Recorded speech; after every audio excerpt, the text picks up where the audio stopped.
Hold on tight, 'cause you know tomorrow may not bring that same thing that you said last night. Woo!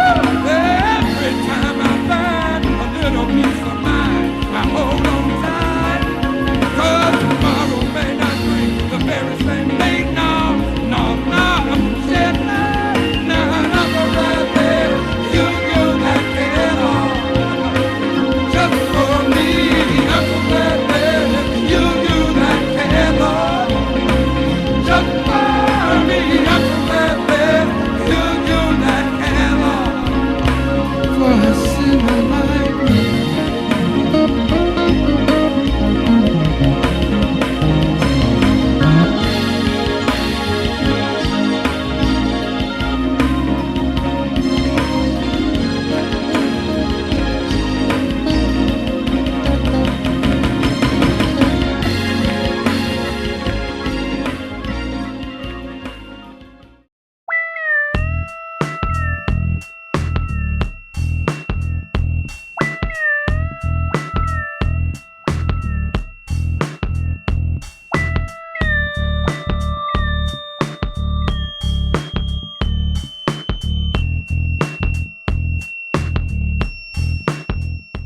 Well, hello, Mike. How you doing today?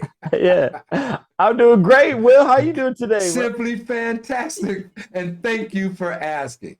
I'm Yes, glad that sir. you answered the call. And I know Yes, that you're sir. going to tell us a little bit about your experiences as a Black man in a college that doesn't sound like it was quite suited for you. And you had to get over these obstacles, and you were going to explain to us kind of how you went about that. And before you really get started, sir, could you kind of give us a little bit about your background, like where you came from, things of that nature? Yeah, for sure, for sure. So before we get into it, first off, my name is Mike Retland. I'm a native of Aurora. My father and my mom's they met down here. My dad was in the Air Force, so they stationed him in Colorado Springs. I grew up 5 minutes away from the Aurora Mall, so I'm really familiar with the area. And played football. Football was like my jam. Football was my main thing. I always was in football. I always was in athletics. So football, baseball, track, wrestling. I was an athletic type of cat. So So you're an athlete. athlete, come on now, Yeah, I come mean, on. really, that's what it sounds like to me. You can play a couple of sports. Yes, You know, sir. when Yes, they get sir. ready to play baseball or football, when they're picking who's going to play, I would guess your name got picked. They I want mean, you on their team. I try to be low key about it, but I'm a very competitive person. So That's they good. have me on their team. And now let's start getting into some of the obstacles of this school that was your concern. Okay, for sure, for sure. Well, first and foremost, I went to school in Rapid City. It was called South Dakota School of Mines. The only reason why I went there was for athletics. I didn't know the school existed, to be honest, until they came up to my campus when I was in high school and they recruited me. Me and my dad took a visit. We really enjoyed the campus. You know how the coaches do when you're on recruiting trips. They try to gas up the school. They try to gas up everything. We went on some recruiting parties and hung out with some other athletes that were at the school. My dad was like, "Hey, this is a Nike school. You know, I want you to graduate. When you get a graduation degree from South Dakota School of Mines, this is a Nike type of degree. This isn't going to be an Adidas. Like you get it Adidas or Reebok, but when a company looks at it and say, "Oh yeah, this is Nike. This is number one," we gonna want to take somebody with that type I of hear degree. you. So the classes was tough as nails. They was tough.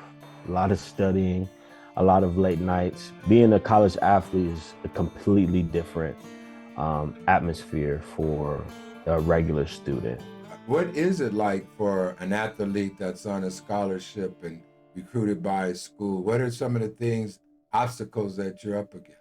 All athletes know this in any D1, D2, NAIA, JUCO. Being an athlete in college, that's your number one priority. Unless you don't want a scholarship. Hey, you could join a team, have a good time, you know what I'm saying? Be with some people that are a great experience. But if you are about the money, And not everything is about the money, but if you're about getting paid, because for me, like the scholarship was the main reason why I went to school. The main reason why a lot of athletes go to school is because of that scholarship money. So if you're not doing good in sports, you're not going to get a boost in the scholarship. I didn't get a full ride scholarship when I went there. I started off with a partial, and I worked my way up to get a full ride around my Okay. junior year. My schedule was wake up, workout, you got meetings all day, practice, go back home, watch film. Gotta watch film. Watch film on yourself. Watch film on the other team, so that when you get into the game, you're not out there looking silly. You're not out there looking sloppy. You're not out there getting punched in your mouth. So, my fourth year, I tore my ACL in fall camp, and so that has set me back a year. But tearing my ACL was a great experience too because number one, it made me feel like a normal college student. I didn't have to go to meetings or games or practice or nothing like that because I was learning how to walk. But you still got to dedicate time for the books and the homework because if you're not doing good in the grades, you're not going to get the scholarship neither. You can flunk out. You have to have a certain GPA to maintain your scholarship. So it's two jobs. And then if you have work study or if you have another job, that's three jobs. So it was an entire my time management was really pointing on key going into college. And so anybody that is aspiring to be a college athlete, man, work on your time management now.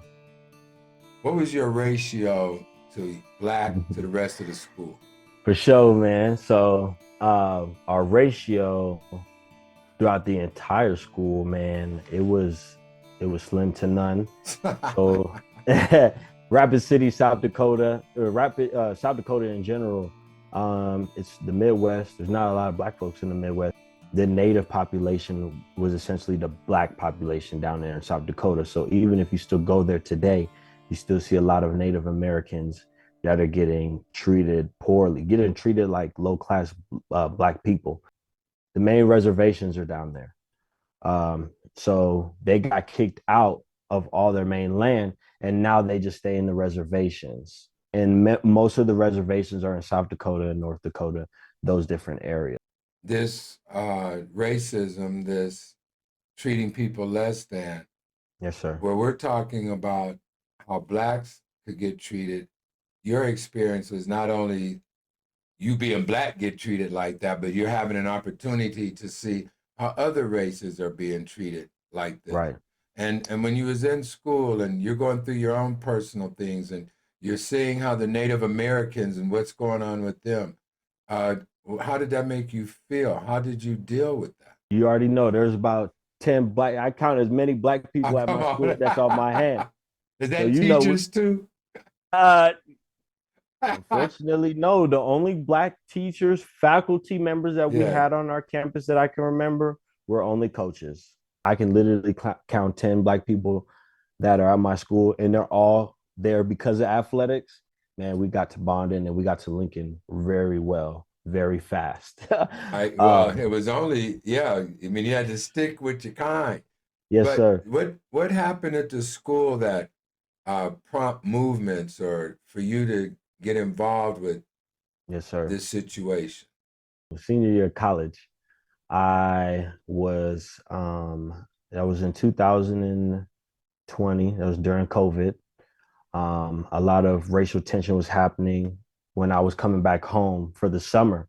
Elijah McClain, George Floyd, a bunch of Breonna Taylor, just to name a few of the names that were just being treated poorly by authorities. And it was really causing the country to stir up.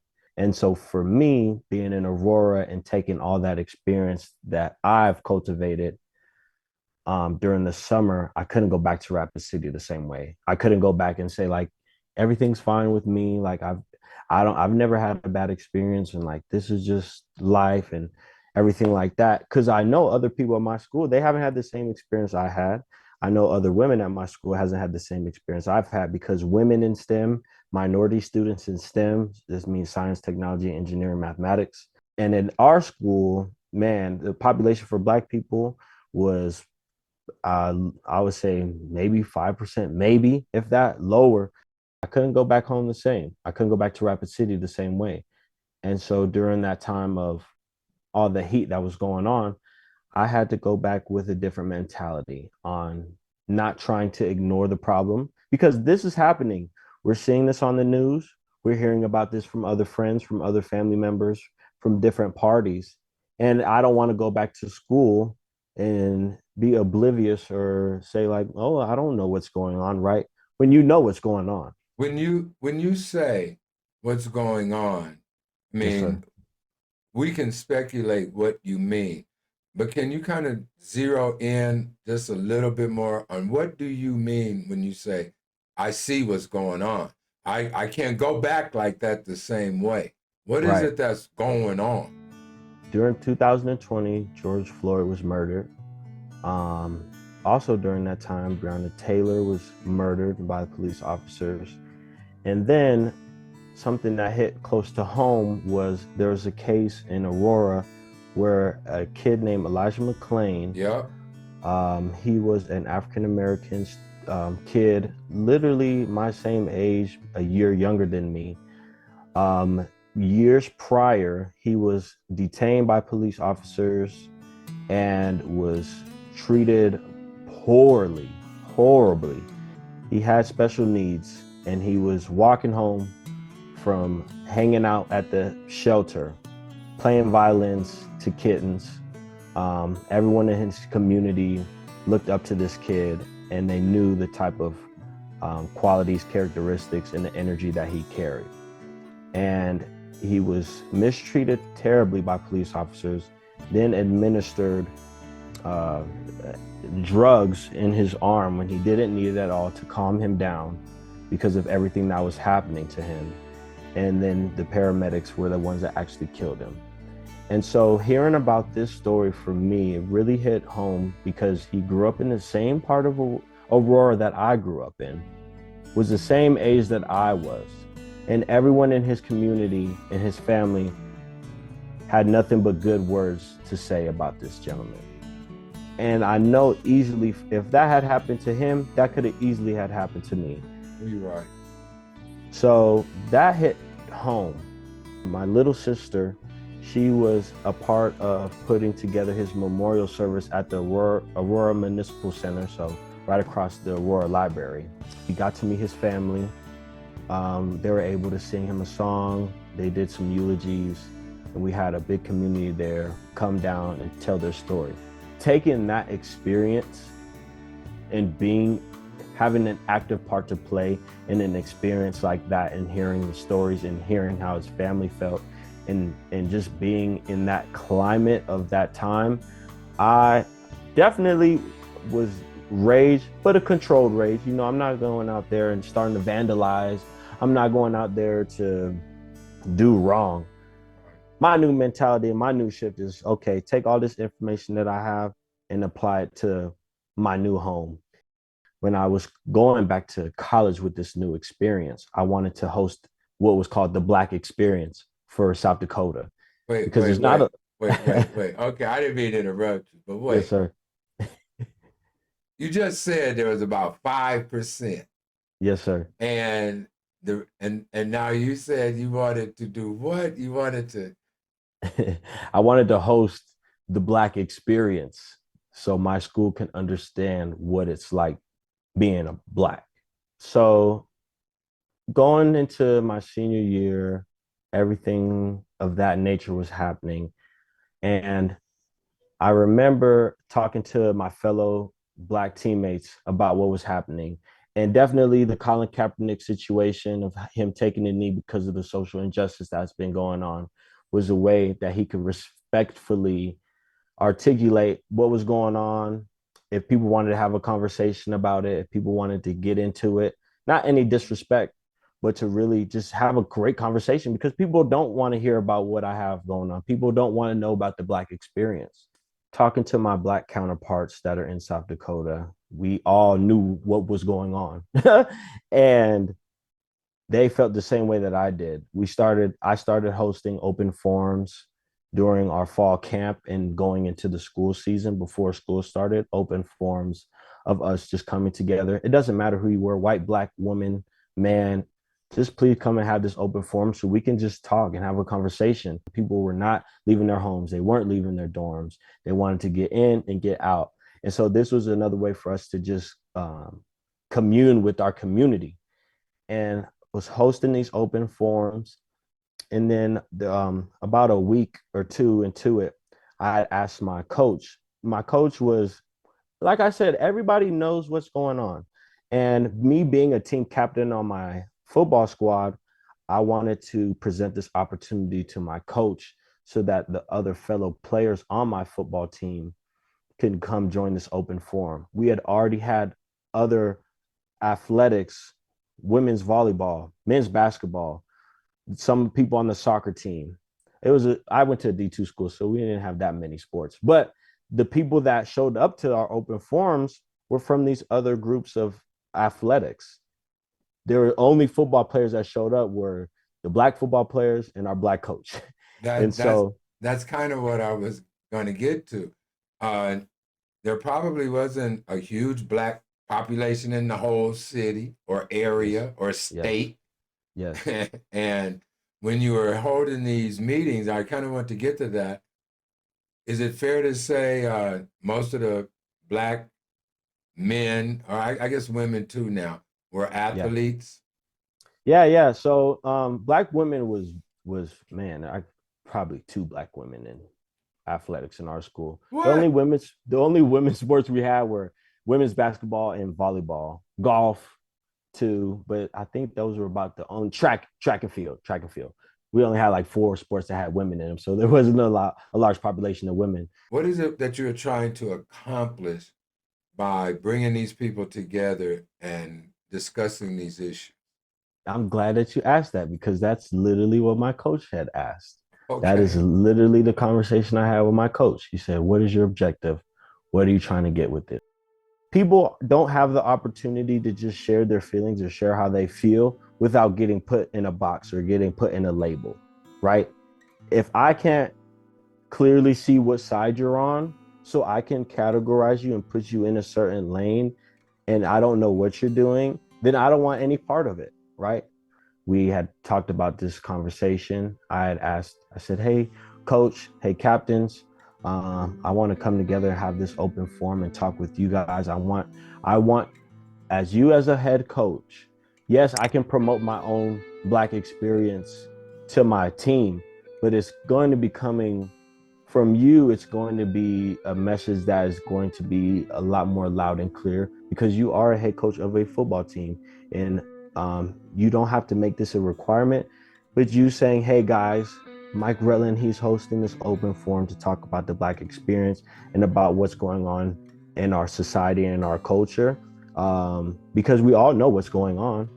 How about we can attend one of these black experiences and just to see where he's coming from. People on my football team know my character. They know who I am. They know the work that I put in on and off the field. They know that I'm a positive person. They know that I'm somebody that they can trust, and I'm not somebody that's just going to go out there and try to oppose my will or try to sow seeds of discord, Well, right? it sounds like, young man, that you're a man with integrity. I don't really know your history about uh, the love of Christ or whatever, but integrity is a thing of righteousness. Something else I picked up on, it isn't so much as the school and what they were doing. You were trying to just open up people's minds from whatever part of the country you're from. I thought it was just a lot going on with the school, but you're talking about what's going on in the country life. Yes, in the country.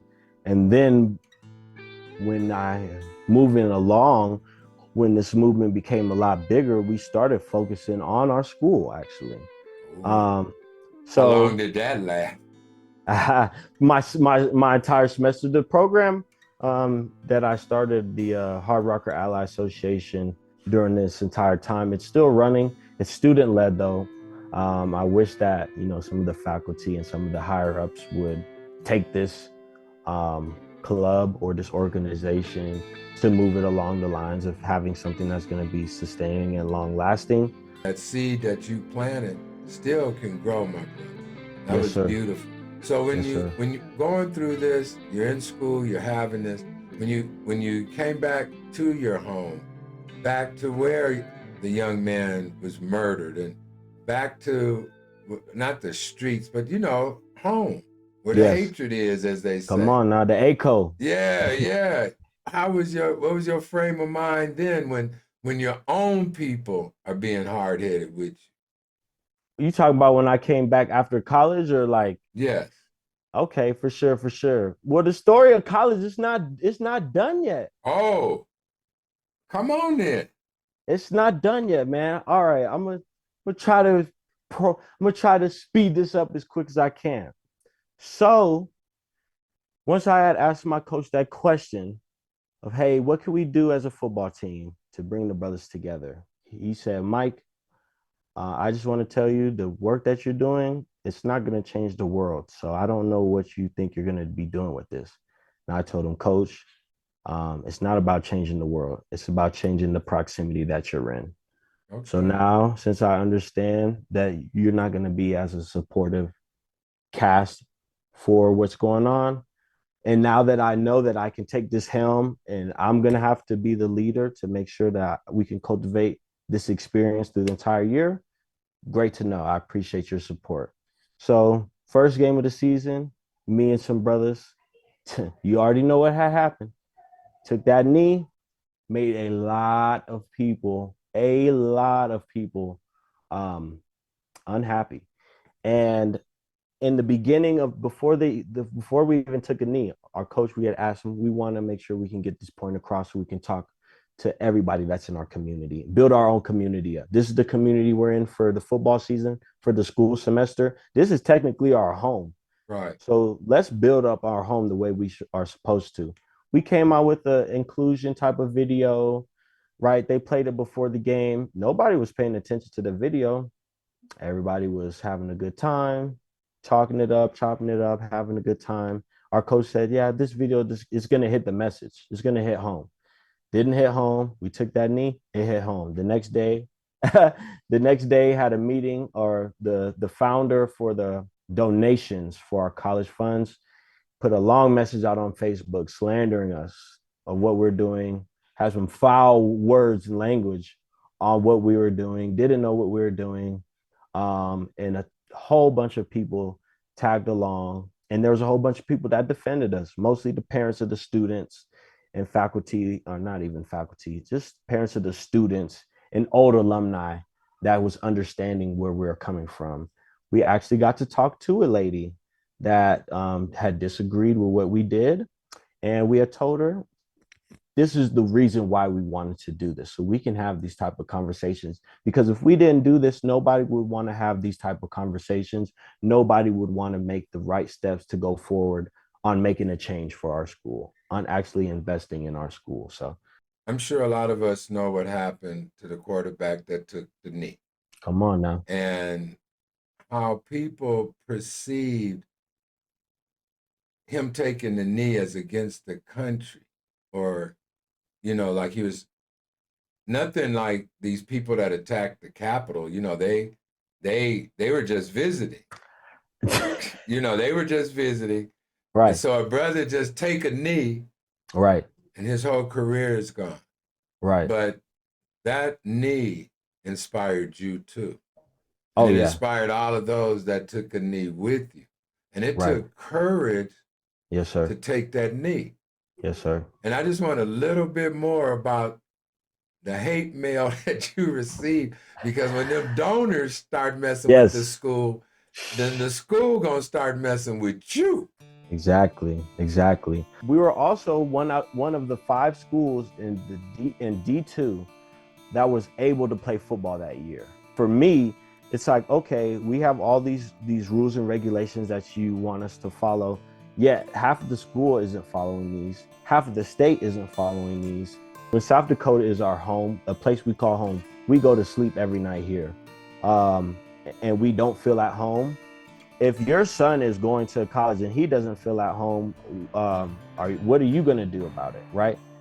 You're supposed to be our when we go to college, these coaches are now our parents, our dads, right? Right. And that's the message that you're preaching.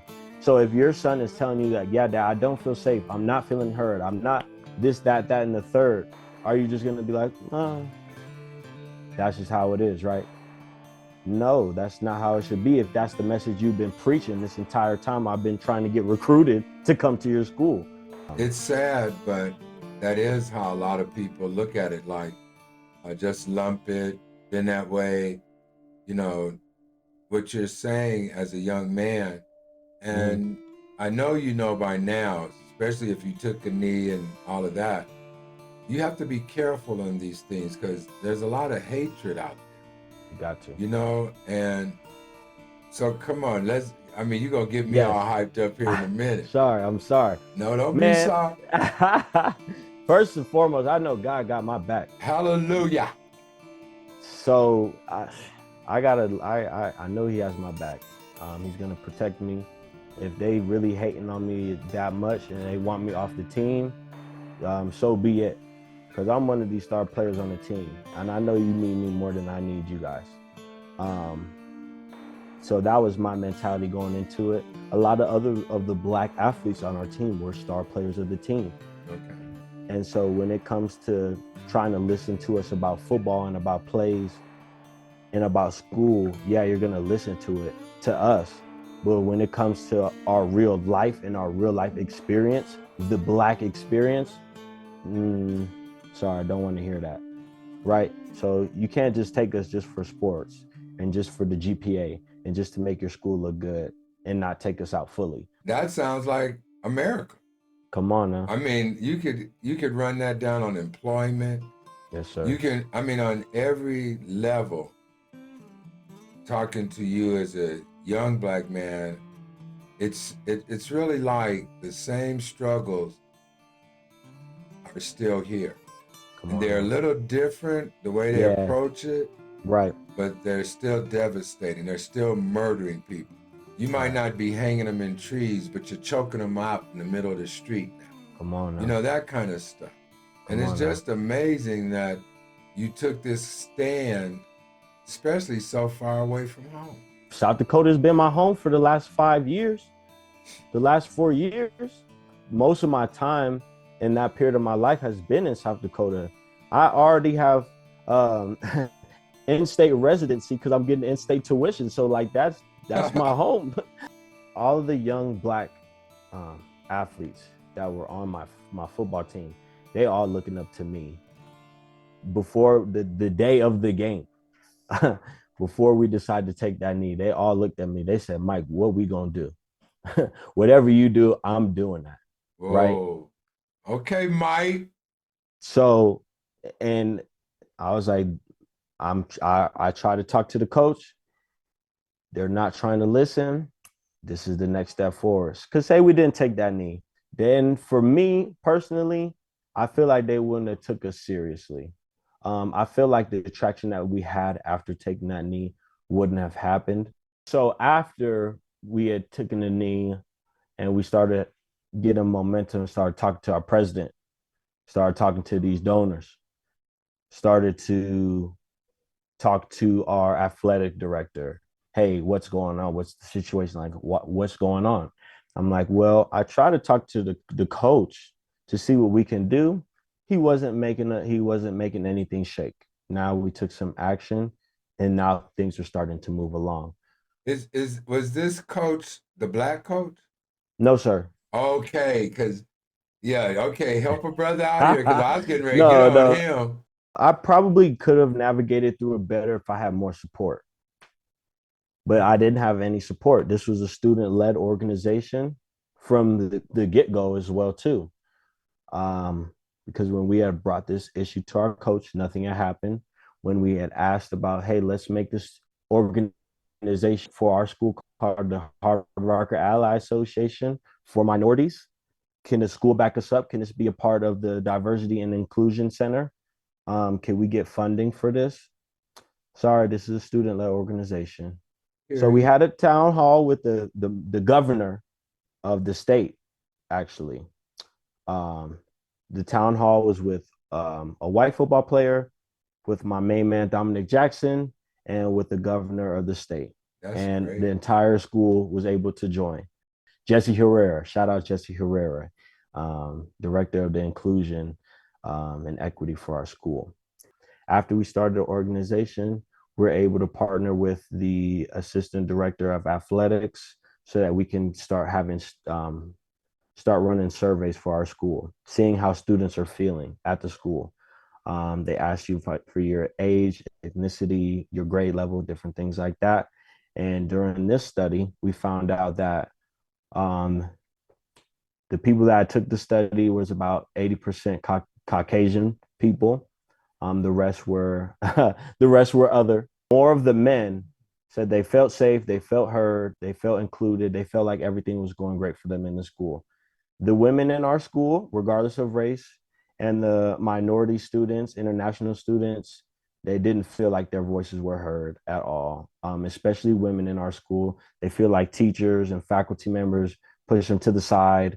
You're a woman in STEM. You don't know really anything. So we took tests, ran it, presented that to the board of our school um, to see what we can do for our minority population at the school.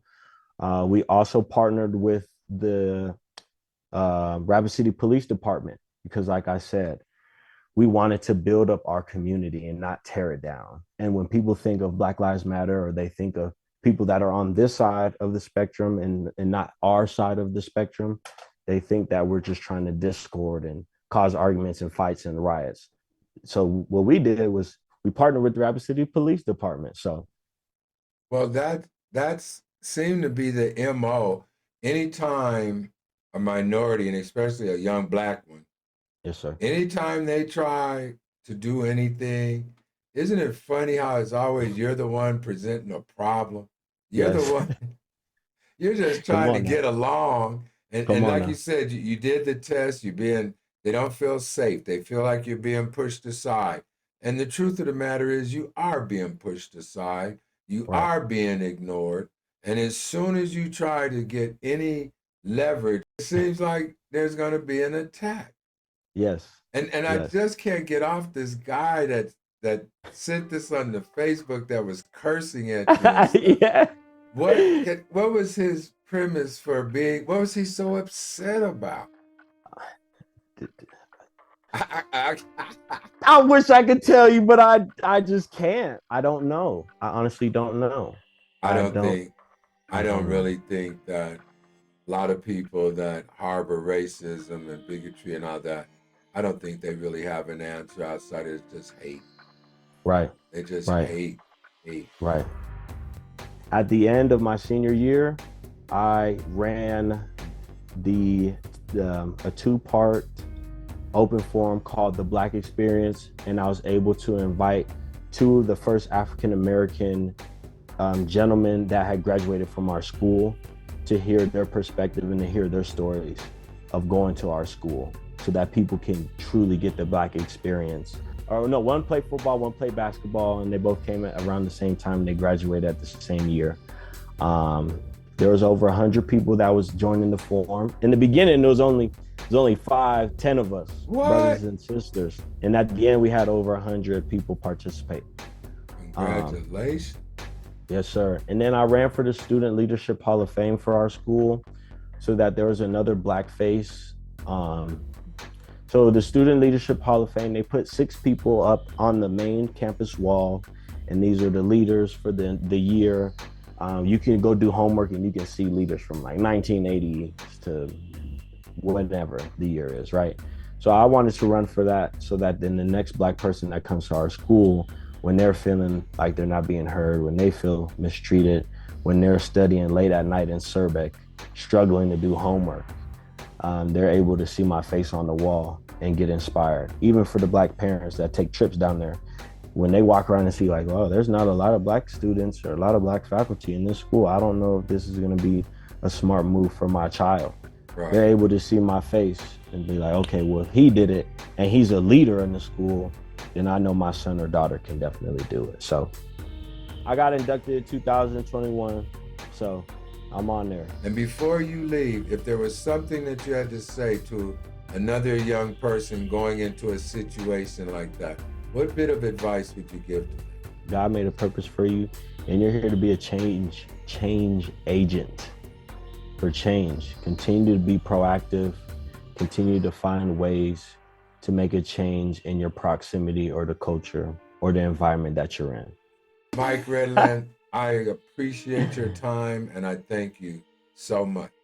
Yes, sir. I appreciate you for the invite. Thank you for the call, man.